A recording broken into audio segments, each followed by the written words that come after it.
Action plan or strategic plans that outlines the priority sectors of government and the budget allocation. Even in the name of growing our economy, developing our economy fast, but shouldn't be at the expense of the future generation. It has to be sustained. That's embedded in our constitution as one of the important guiding principles. Well, I think the challenge for all of us, I think, would be to, for the government and for us, key government departments, private sector, all of us, as work towards to make sure that macro stability continues to be maintained. Since independence in 16 September 1975, PNG enters into unknown territories to be an independent sovereign state. Papua New Guinea, a nation of many different languages and ethnic groupings, come together as one nation and one people. That togetherness is an achievement that makes this country a unique nation in the world, and the people of Papua New Guinea should be proud of its resilience. It is a testimony of a country moving forward in time.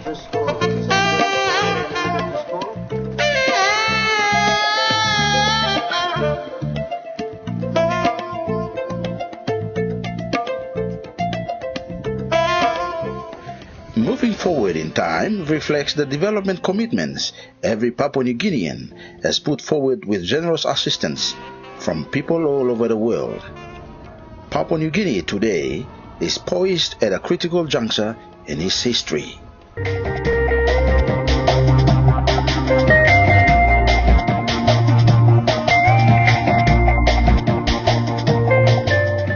While PNG is blessed in its rich natural and physical resources, most people are without formal employment and faces considerable hardships. Basic socio-economic physical developments in the country have deteriorated tremendously, while statistics in Human Development Index, mortality rates, literacy rates, and economic databases have been under par and below standards.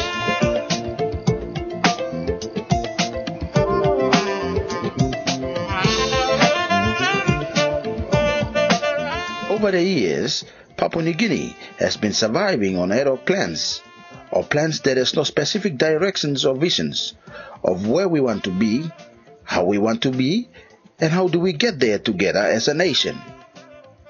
Successive governments have their own development agendas and policy directions to maintain political support and cooperation. Consequently, those inefficiencies in ideals cascades down to the socio-economic development statistics over the years.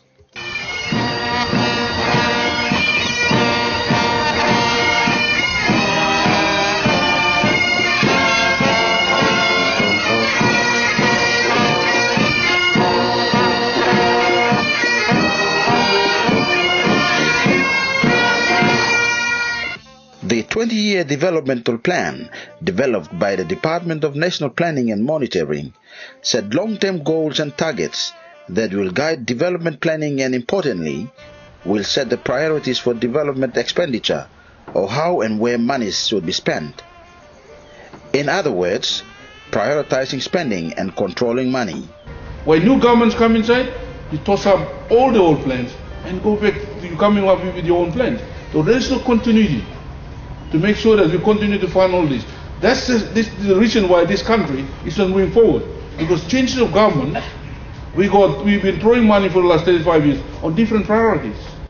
In doing so, it dismantles the dominance of short-term annual budgets over the allocation of resources. Its formulation is therefore a historic moment in Papua New Guinea's development. So the plan gives directions to everyone in this country to follow. First, it outlines PNG where it is now.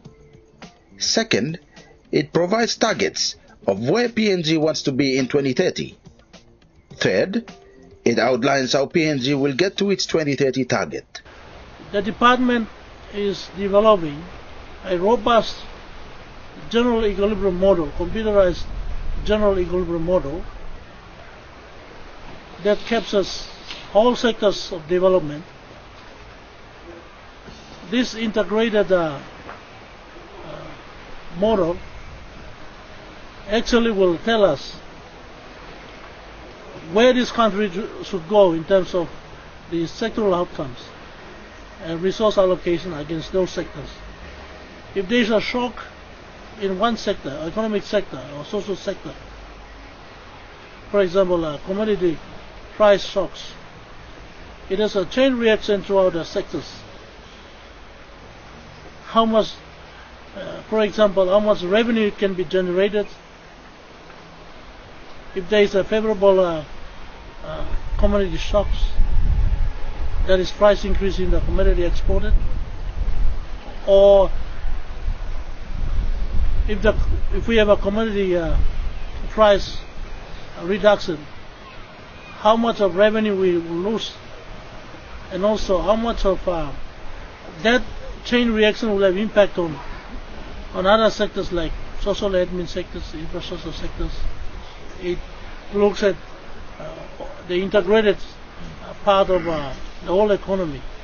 So it is all linked up in that model. So it's very easy to detect and find out what if this happens. We can quickly find out. We can set the scenarios to tell us that how much we can expect if certain thing happens. So this is one of the very important features of the PNG DSP.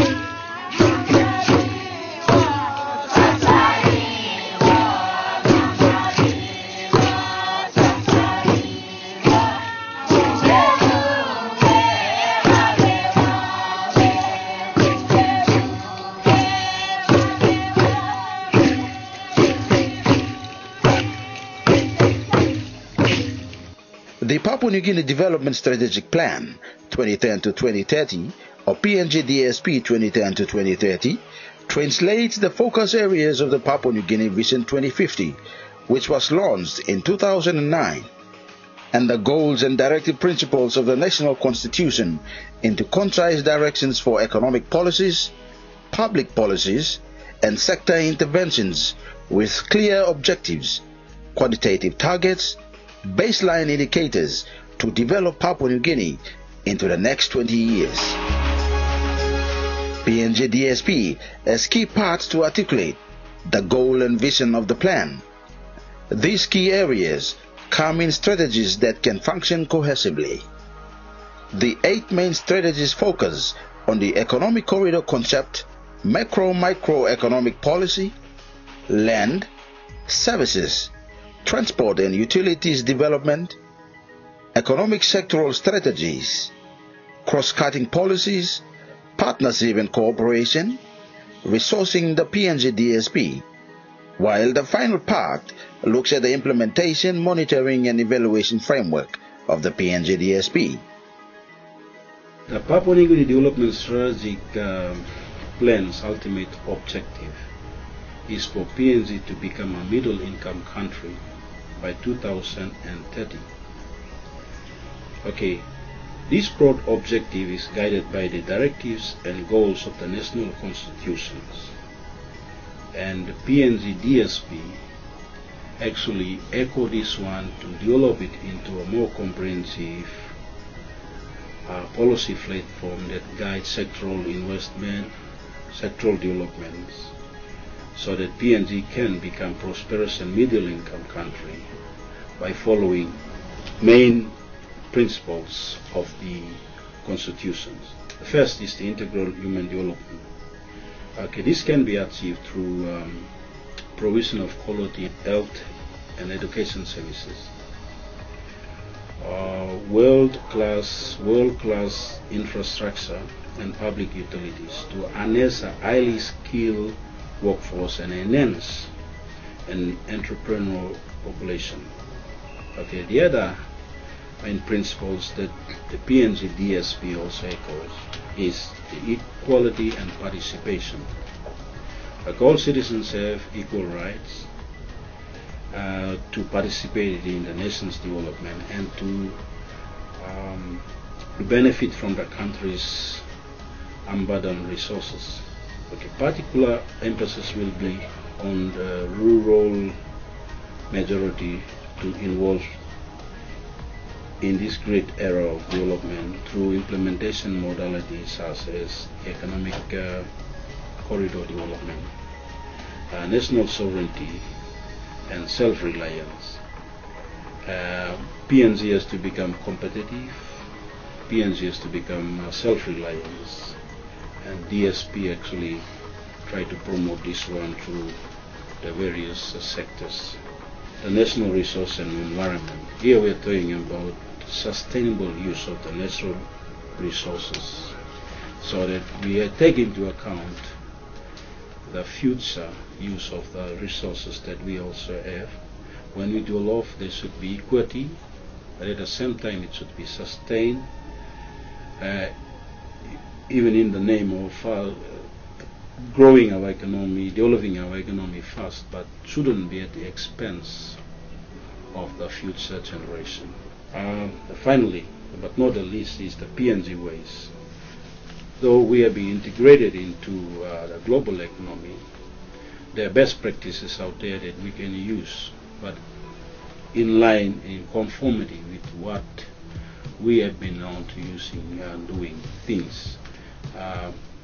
It should be culturally and also socially friendly, but also should be part of the global practice that we use, and then it should suit our way of doing things progressively. Here is the conceptual framework for the PNG DSP. It is comprehensive and realistic with clear establishments of forward and backward linkages with the economy, of policies and whole of government operations. The first stage begins with the economic environment, where the PNG DSP is within the economic environment and does not operate in isolation. Taking into consideration the government fiscal and debt management strategies and existing economic environment such as development of LNG gas, fiscal and exchange rate, and monetary policies. The second stage is the public policies such as private-public partnership, incentives, international relations, and associated regulations and legislation. These environments affects the implementation of PNG DSP and its exploitation, and are important for the implementation of public investment program and public service delivery system in Papua New Guinea. The third stage highlights the key areas of interventions. The Department of National Planning and Monitoring plays a vital role to ensure that priorities of government is clearly outlined, target and measurable indicators are captured, develop new policies and sector strategies including legislation to align all sectors and others for effective monitoring and implementation of government vision and priorities. The fourth stage is the end result of the development effort by all government agencies. From financial efforts that manipulate economic policies to implementation of public policies by relevant government agencies, the government can influence the economic growth and development in Papua New Guinea. This is the focus area of PNG DSP. The fifth stage is the primary vision of the government. This is the ultimate aim of PNG DSP, to provide a high quality of life for all Papua New Guineans. In a nutshell, PNG DSP 2010 to 2030 is revolutionary in nature, whereas previous plans were evolution and budget-driven. The PNG DSP will guide and drive the 5 medium-term development plans. One of its major revolutions is the development of 10 economic corridors that will drive the economy of Papua New Guinea.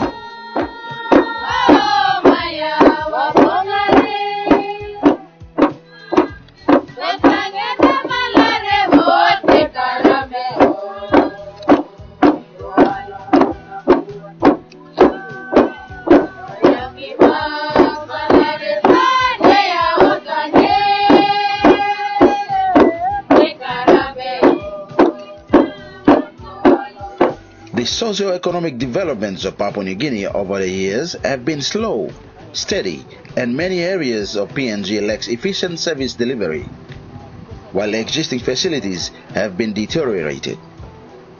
Here are some snapshots of PNG's performances over the last 20 years. Papua New Guinea is enjoying the fourth year of relatively high economic activity as measured by most terms, real growth in gross domestic product or GDP.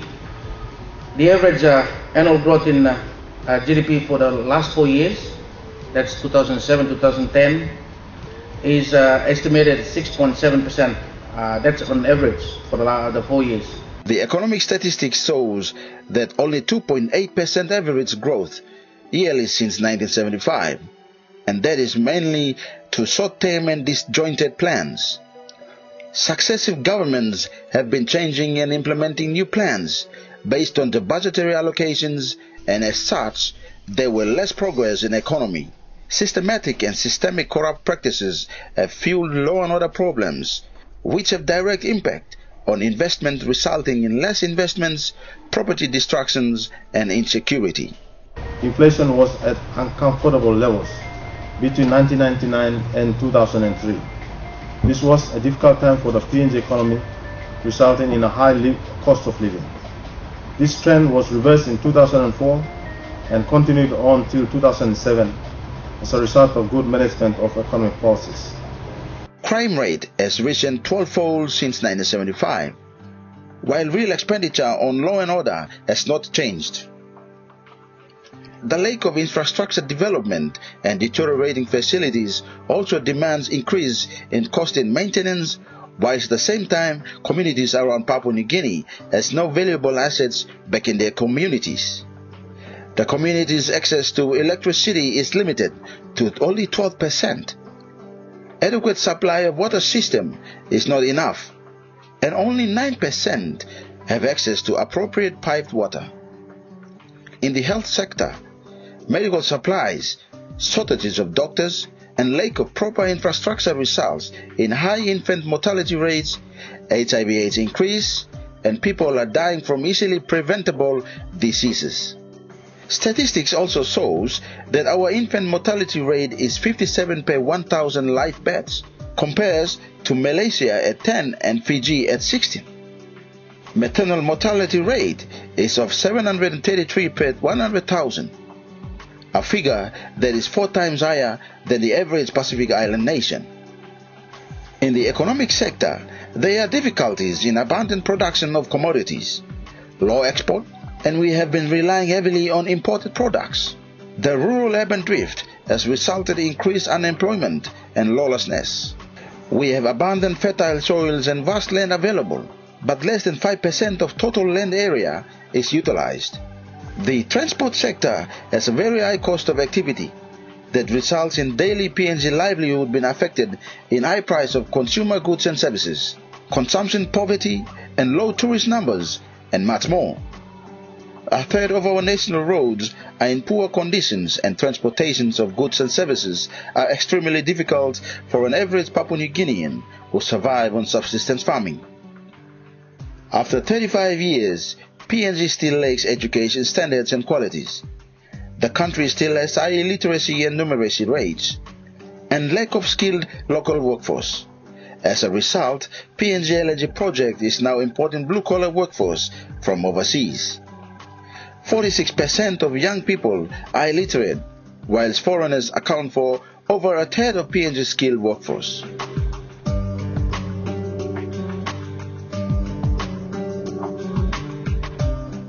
Here is another analogy or comparison of why PNG lags behind middle-income countries. Papua New Guinea, Malaysia, and Botswana all have the same economic performances in 1975 because the 3 countries have the same resource capacity. However, apart from Papua New Guinea, Malaysia and Botswana have improved dramatically in their economic and social indicators, while Papua New Guinea is still stagnant. The primary reason for such improvement is that both countries have long-term plans. The political environment plays a bigger role too. It was tabled and plans were legislated so that same funding continues and sequenced over the period where real results and developments were visible. Our historical performances is poor, not because we were wrong, but because we were not consistent in our plans. Over the last 30 years, development of this country was not guided by a strategic plan.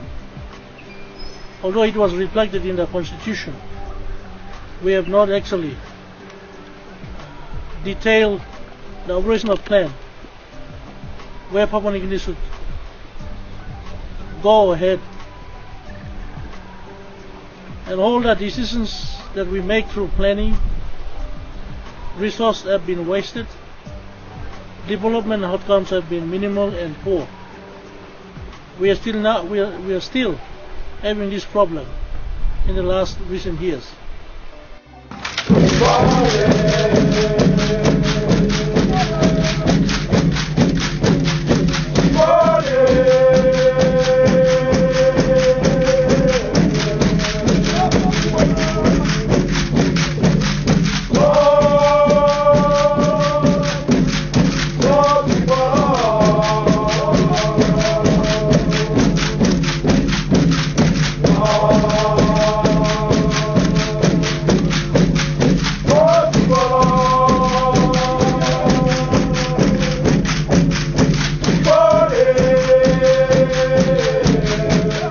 The biggest question we should all be asking is, where are we going? Do we know where we are going? Here are the targets set by the PNG DSP for the year 2030. Land, law and order, education, transport and utilities are all crucial issues or enablers for economic and social prosperity. They are fundamental to economic growth and are prerequisites for development of the economic sectors. The PNG DSP will implement strategies that will result in substantial progress in each of these areas. The economic and employment impacts of sector strategies and interventions will reap considerable benefits in social welfare and quality of life. Modalities of programs that we develop in which that environment delivers certain activities to achieve the key objectives of the PNG DSP. For instance, PNG DSP has called for the universal education. So already we have the pre-education, fee-free education subsidy. It's been trialed out in 2012, and in the future we would like to see this one being implemented into a long-term policy that can be sustained, so that the objective of PNG DSP and some of the strategies and the objectives of having a universal basic education for the entire Papua New Guineans can be realized through this fee-free education, but we have to have it into a policy. The school systems to be equipped with computers that will link to satellites and access the broadband network. The Education Department has already undertaken the task and is connecting the nation with their television programs. Very soon, computer-based learning will be introduced. PNG DSP will make sure superhighways are built, connecting communities to markets and services through the economic corridor concept. In the later part of this video, you will know more about the economic corridor. The real growth in economy will be at 8.4% excluding inflation. In nominal terms, PNG's DSP growth will be at 10%. In 2030, PNG DSP will create additional 2 million jobs and stimulate rural development. Urban drift and underemployment will decline, and hence so will crime. The fall in crime will stipulate 2.4 billion of annual investments by private businesses in 2030, leading to an increase in annual gross national income of 15 billion kina by 2030. PNG DSP emphasized more impact funding and resources into law and order sector. About 55% achievement is targeted for crime reduction. That means less law and order problems will trigger more employment, more businesses, and increased tourism.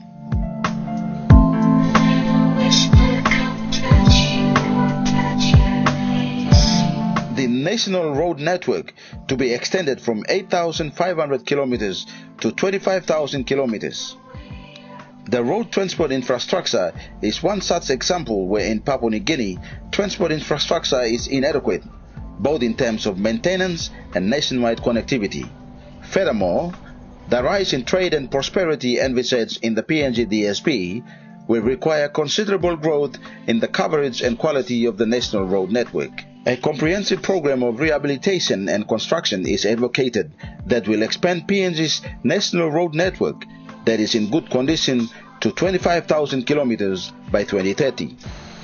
Upgrading and maintenance of road infrastructure is essential, and therefore they are prioritized as very high, high and medium. In addition, construction of national building roads comprising of the 16 missing links and additional corridor roads is required over the next 20 years. Missing links will finish connecting the nation with a complete road network, facilitating the flow of people and goods and services. Corridor roads will open up potential productive regions, supporting the development of the nation.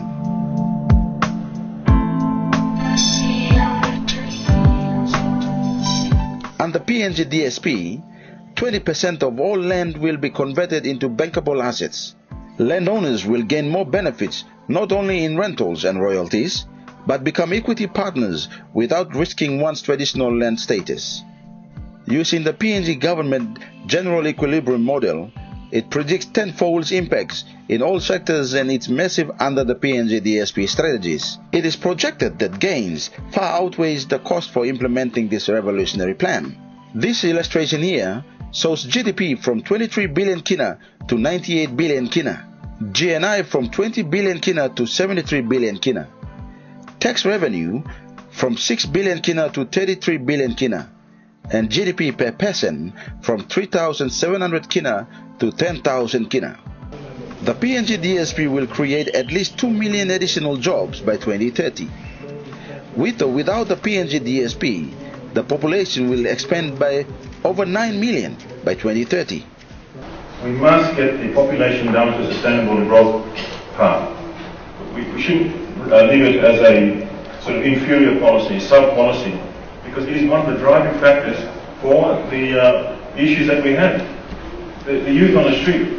We talk about education, we talk about health, we talk about providing jobs. Where is the demand coming from? It's coming from there's too many of us. Without jobs, they will be forced to turn into crime and other unfortunate activities just to survive.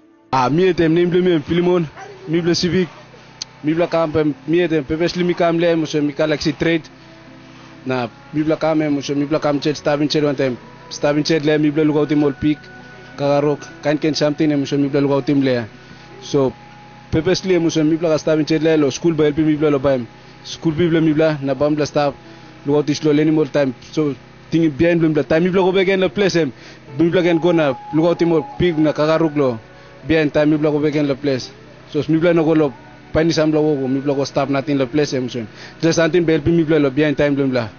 Here are the key economic targets. These targets are ambitious and achievable. By investing in key infrastructure of transport, law and order, land, etc., we can expect to see these targets realized. Achieving the targets in the 7 key economic sectors will raise over 45 billion kina in gross domestic product over the 20 years. Agriculture, 5-fold increase. Forestry, 80% exports processed. Fisheries, tuna capital of the world. Gas, 3 large projects. Manufacturing, triple production. Mining, double exports. Tourism, 1.5 million tourists. Achieving these targets will deliver additional 45 billion kina annual GDP by 2030. A further elaboration of each of these sectors will be produced in separate videos.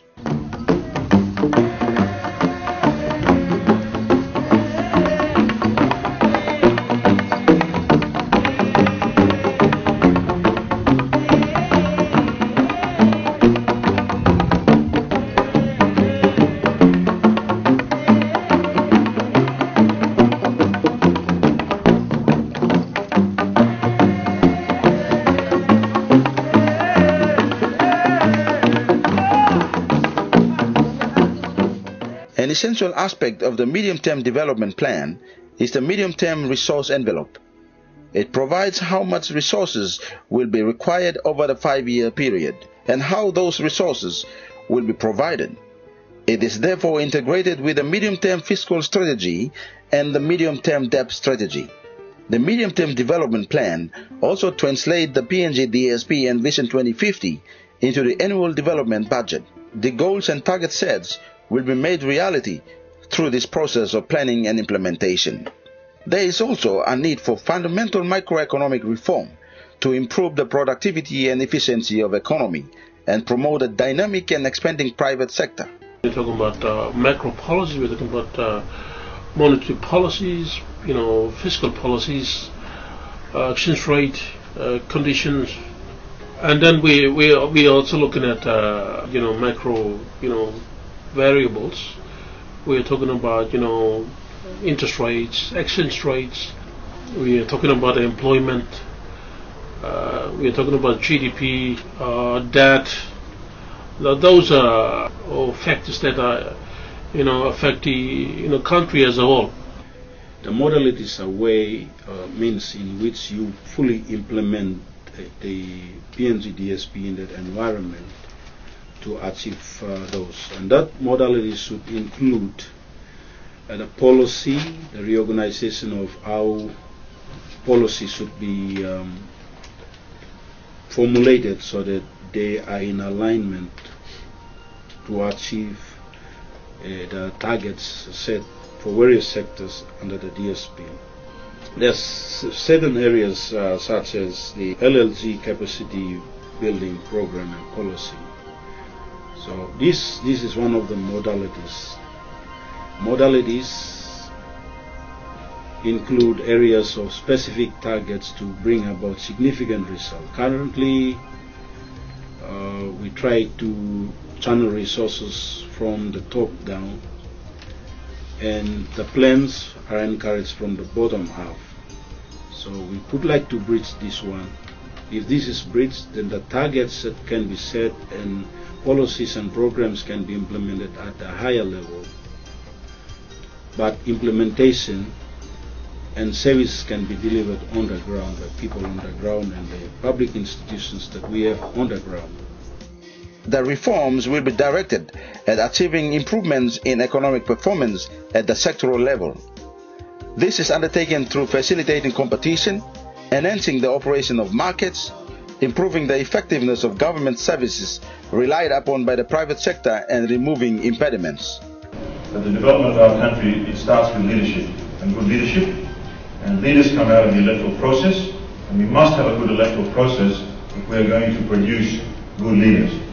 And so that the whole process starts with good leadership, and a good leader leads by example. A good leader leads from the front, and we need good leaders in Parliament if we're going to turn this country around. There's no doubt about that. The first medium-term development plan 2011 to 2015 is designed to build a foundation for PNG's prosperity. These are action plan or strategic plans that outlines the priority sectors of government and the budget allocation. It has clear deliverables and calls on the 3 tiers of government and development partners to deliver results. The important thing about this 5 years medium-term plan under the PNG DSP is that it guides resource allocation, it sets sectoral benchmark or targets, and it also helps us to monitor the sectoral performance. Are they performing in line with their programs to achieve the set targets with the amount of resources that they will be given? So that will require sectors to be accountable, and also for the National Planning Department to monitor progress.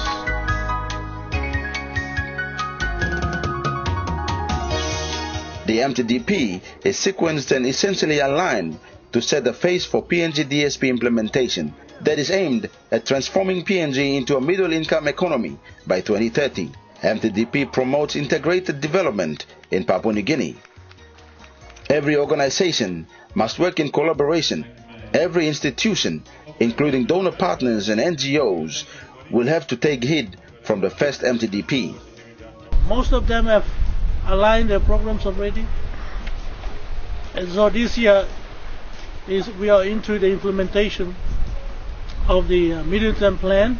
The first medium-term development plan, 2011 to 2015, will set the yardstick for the implementation of PNG DSP to achieve the Vision 2050.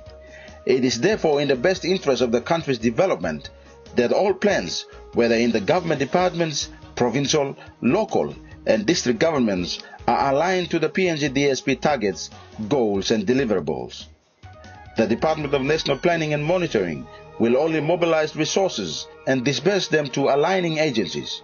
The implementation of Medium-Term Development Plan 2011 to 2015 will require a total reform and shift in the way we do business to avoid going backlash in development as experienced over the last 34 years. The first Medium-Term Development Plan sets clear targets and indicators for sectors to achieve. It is the building block for the next 3 medium-term development plans.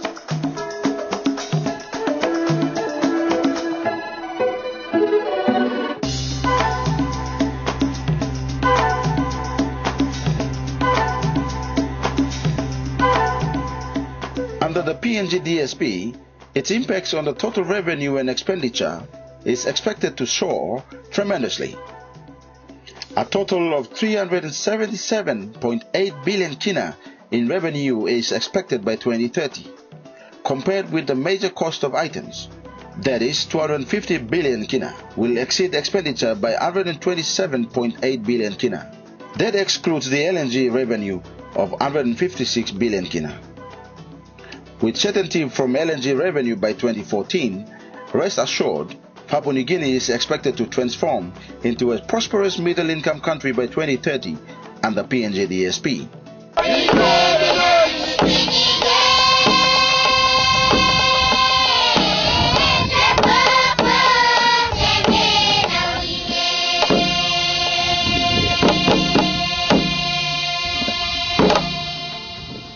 Economic Corridor is the main vehicle for delivering the PNG DSP. Economic corridors are aimed at concentrating infrastructure development in geographic areas that are now considered to be poverty corridors. That is the only way to transform rural poverty corridors in the country into corridors of opportunity and prosperity. The concept, economic corridor concept, it's been tested and it's been used, it's been done in a number of areas, like in Malaysia, China. It's called the Greater Mekong Sub-Region Corridor. That is across, it covers Laos, China and Thailand, and internal within China, Malaysia and Botswana. So the concept has been, it's been tried, it's been implemented, so it's working very well. So I think it's an important, opportunity for us to, try it out and, work it through. An economic corridor is a region in which the government provides a well-planned zoning system, a comprehensive and effective network of transport and utilities, a quality education and health services. Within this region, businesses are able to operate at low cost and under well-designed incentives, thereby encouraging foreign and domestic private sector investments. It's an important modality. There are a number of them stated in the plan. So this corridor is an important modality, one of the modalities of implementing, or one of the main means or ways to implement PNG DSP. Because if you look at it now, in the past, our planning, the way we've been doing planning, has been more ad hoc, sort of disjointed. We haven't even sequenced development, in the sense like, what needs to come first? Needs to come first. One needs to come later, needs to come later. So if we look at the first, medium-term plan, it talks about addressing particularly key infrastructure, looking at health. Those are priorities, Trying to sequence development. Let's do the first thing first. What needs to come first needs to come first. One needs to come after. Thereafter will come thereafter. We don't need to mix things up, and that's the way we've been operating. And the plan, PNG DSP said this very clearly. Economic corridors will be located in the poorest regions of Papua New Guinea. with the aim of extending the benefits of development to the most disadvantaged regions. They will be located where the gains are likely to be greatest, particularly where land is fertile or where the three modes of transport, air, sea, and land, are able to come together to provide efficient trade hubs. The selection of regions is therefore independent of provincial and district boundaries. In the PNG DSP, 10 sites have been proposed as economic corridors.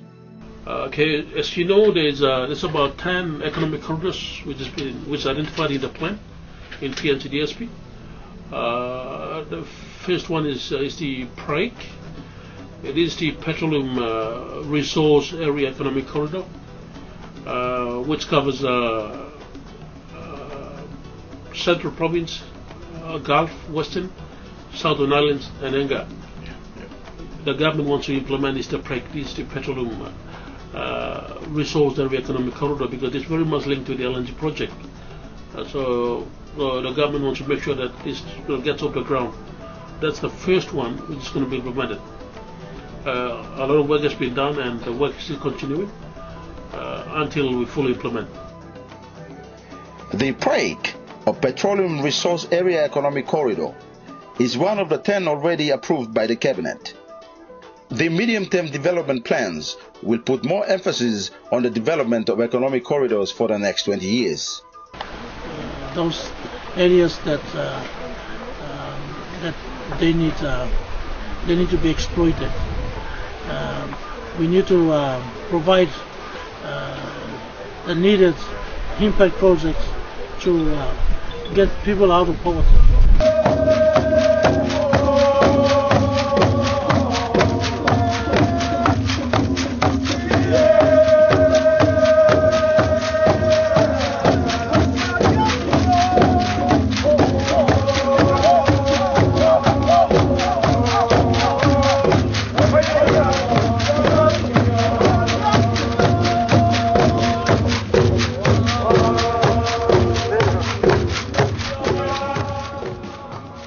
The most important aspect of the PNG DSP implementation is the resourcing aspect of it. How will it be funded? Monies invested in infrastructure developments and revenue generated from investments are channeled through baskets of controlled and profitable outlook, so that monies are adequately and appropriately invested for success in Papua New Guinea. Successful implementation of PNG depends on how well strategies are sequenced. For example, more emphasis on the first MTDPs are given to revenue generated, so income collected is precondition for other sectors' developments and PNG DSP investments. The diagram here depicts a public finance and investment strategy for managing revenue flows and investing these flows in PNG's future. A core principle in the public finance and investment strategy is that all mining and petroleum revenues are kept out of the recurrent budget. Instead, revenues will be directed to the development budget and to the investment funds. The development budget will have 4 sources of revenue: foreign aid, consolidated revenue through the normal budget process, a sovereign wealth fund, and a fiscal stabilization and investment fund. The development budget will be guided by the medium-term resource framework and will be applied to implement the PNG DSP. Bulk of this funding will be in the economic corridor areas, and the other half of specific public investment programs of the PNG DSP. When the tax comes in, this is where the Dutch disease will start. When you have 5 to 6 billion US or Kina annually from the tax, that is huge. That's what that is going to come from. How do you sterilize that? And we've already been talking about an investment fund, where you siphon off a percentage of that, you put it in there so that the rest can flow through, and we fund all our whatever we need to fund, retire debts, recurrent budget and all that, without generating the Dutch disease. So once that is captured in there, the only trigger mechanism is a shortfall in your development budget. So each of us don't complain about no money. The PNG DSP is well researched and costed. The PNG DSP will be largely self-financing. it will cost the country almost 251 billion kina to implement PNG DSP over the 20-year period. The first MTDP, 2011 to 2015, will cost 65 billion kina. It's not a lost investment. It's a bankable investment in the next 5 years. And after that, you will achieve results. So we are expecting that it will generate revenue itself, creating benefits that sustain it over the next 15 years until 2030. The implementation of PNG DSP requires effective mobilization of physical and financial resources. In particular, interventions at sectoral and provincial levels will require careful scoping to achieve the greatest benefits for limited resources available. The income in sequencing SATs, as progress made from implementing PNG DSP, will generate tax revenue for the government. For example, more jobs will result in additional income tax, and higher household incomes will lead to higher government revenue in the form of GST. Estimates of both implementation and revenue earnings indicated that PNG DSP is self-financing.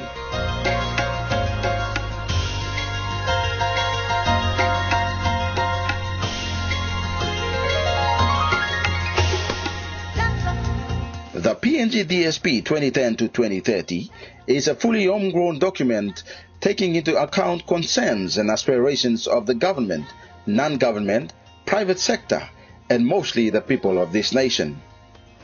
The PNG DSP translates the goals and guiding principles of the Constitution. This long-term strategic plan, which PNG is having for the first time, merging the vision, dreams, and aspirations of our people into a workable plan of action to transform PNG into a prosperous middle-income country by 2030.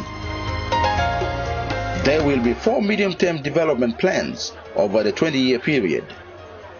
The second 20-year PNG DSP will cover from 2030 to 2050, and by then, our Vision 2050 should be fully realized.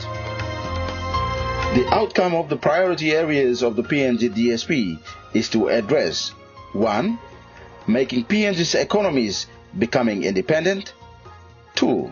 Enhancing PNG's economic growth rate by 10% annually. And 3. Attain quality education for all citizens. At a time when our country enters a critical phase of development progress, the PNG DSP is critical in charting us forward. Taking stock of our past mistakes, meaningfully gaining the rewards out of the opportunities ahead, and taking new approaches to the development process is central focus of PNG DSP 2010 to 2030. The Department of National Planning is working on now to legislate a development document so that future governments will continue to fund the development aspirations set in this plan. In order to make this plan achievable, it requires a political environment that is stable and does not change plans as and when they see fit. More programs on each of the sectors and targets on the PNG DSP will be produced for benefits of everyone to be aware and embrace this milestone comprehensive plan that will transform PNG into a middle-income country by 2030. Therefore, your ultimate support is required. The PNG Development Strategic Plan 2010-2030 is our first ever long-term plan. Will transform PNG into a middle-income country. Meski belum mampu nambis lambang tentu, you me come up one time, you me one people, one country PNG. Stand up, stand up, oh stand up PNG. Let's stand up for a change. Let's stand up for a change. Join hands, PNG. Let's join hands for a change. Let's join hands for a change. You